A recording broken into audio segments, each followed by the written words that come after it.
let's get to it. Top 10 teams from last week going into next week.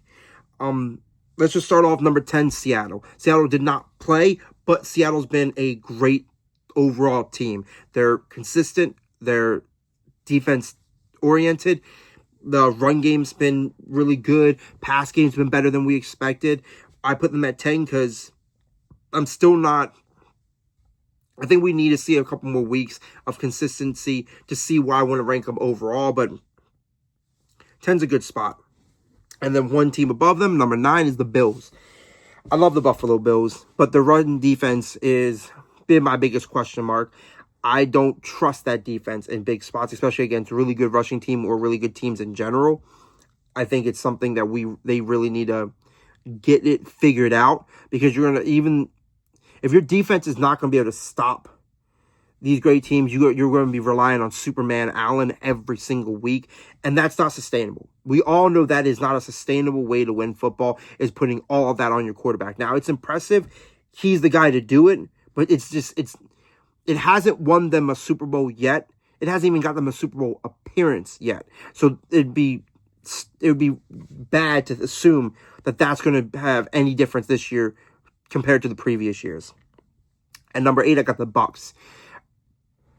Baker has not looked as MVP-ish as he did to start the season. Last couple of weeks, he's come back down to earth a little bit, but I don't think that's any fault on his. His starting running back's hurt. His top 2 receivers are out. And Emeka messed his hamstring up a little bit. He played, but he obviously isn't 100%. He's still trying to work his way back, but he's out there.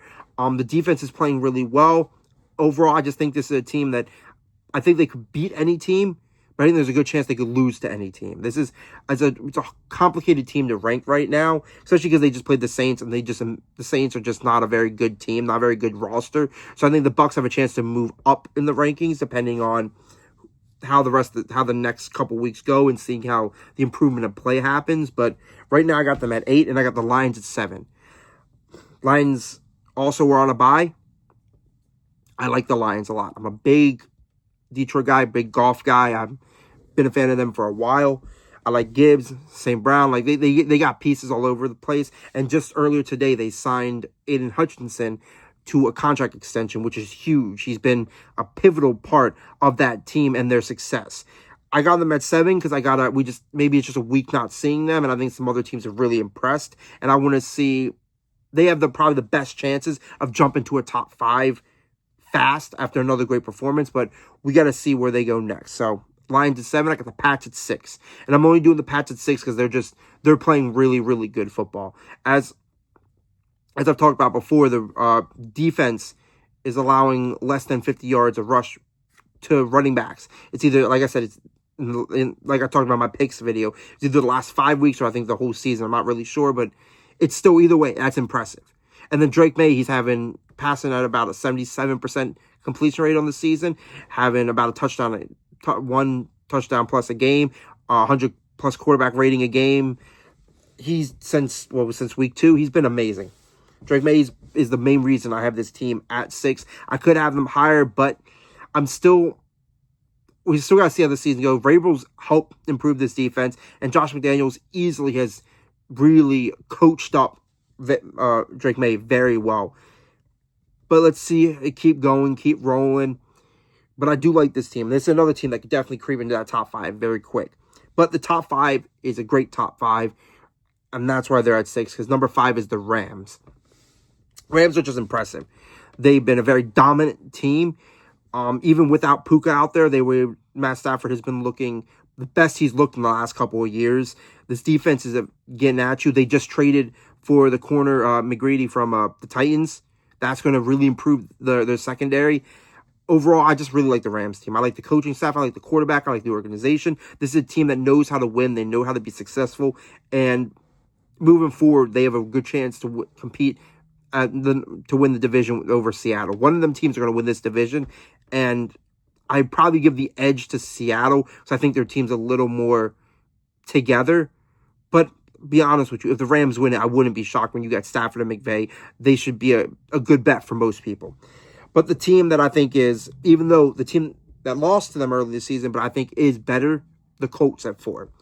Colts are just on a crazy run, 7-1, and I will keep hitting this hard over and over again. Jonathan Taylor is probably my MVP right now. He's looking amazing. He's already had, I think, 3 or 4 games of 3+ touchdowns. He's got 15 touchdowns last year, and I mean, comparatively, just to compare to this, Saquon only had 14 last year in general, and he already has 15 this season. That's insane. Jonathan Taylor's playing some of the best football by running back I've seen in a long time, and he's doing it. He's doing tough yards. He's getting big yard runs. He's looking fast, strong, bouncing off guys, running over guys. This offense is running through him.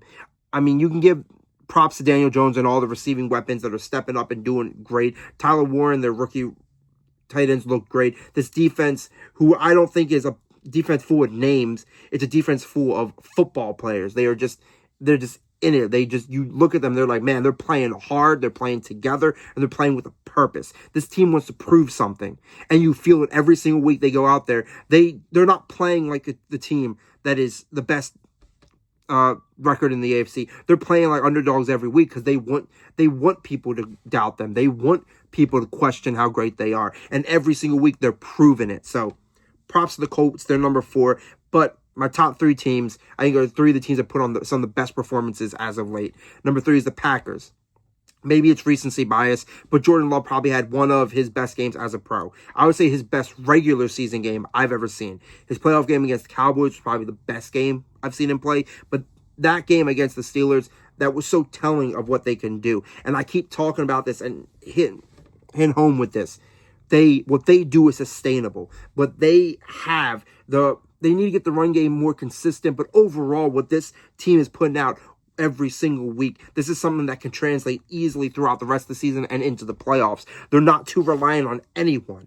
And that is something that's so hard for teams to do. It's kind of like the Chiefs. They're really good at that. Like, Mahomes is the guy. Like, Mahomes goes down, like most teams, if their quarterback goes down, you're struggling. But they're not relying on a specific part of the offense. Mahomes is just giving it to everyone. It's kind of like, I think it's a great way to run a team. Is you don't want everything ran through one guy. Because if it's all ran through one guy, if that guy gets hurt or down, you don't know what to do. Packers just got Watson back. Wicks should be back in a couple weeks. Reed might still be out for the season. We're not sure. If he comes back playoff time, that'd be cool.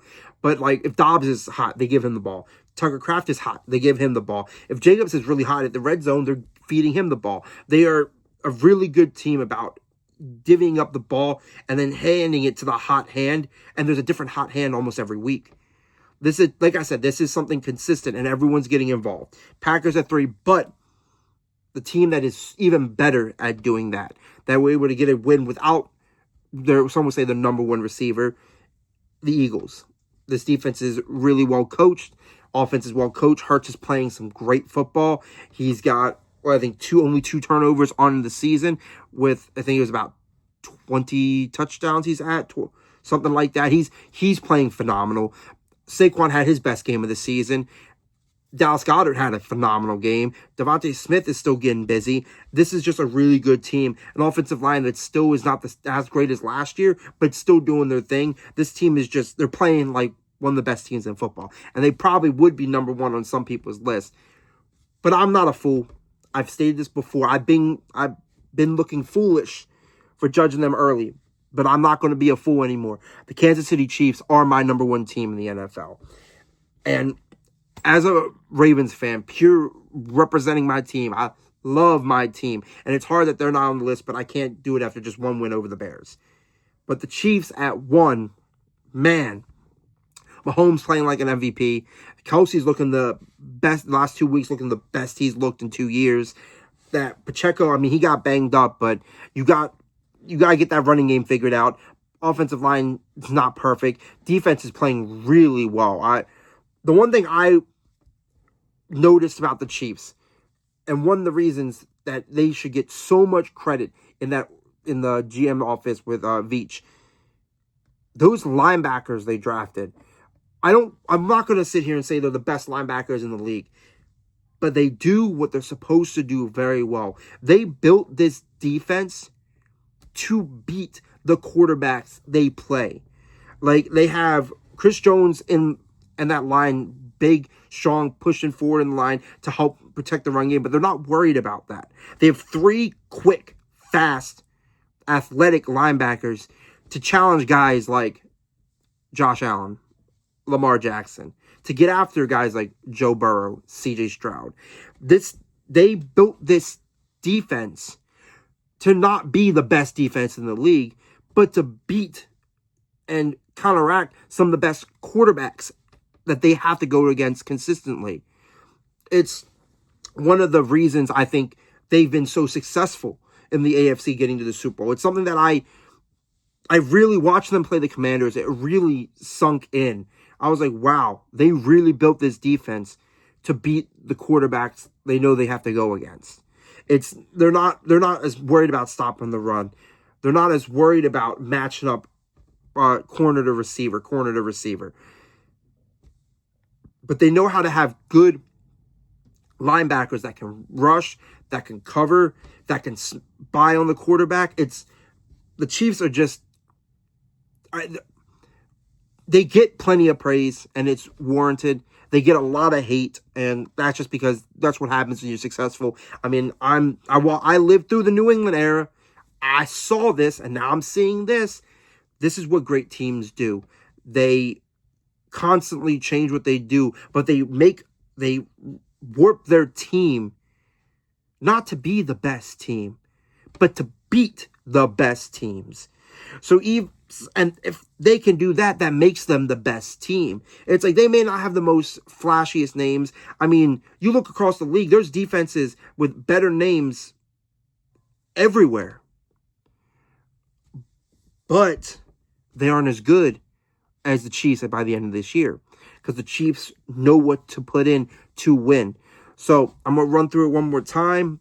Top 10 teams: Seattle at 10, Bills at 9, Bucks at 8, Lions at 7, Pats at 6, Rams at 5, Colts at 4, Packers at 3, Eagles at 2, and I hate to say it, but they've earned it, Chiefs at number 1. Everyone have a great rest of your day. Thank you.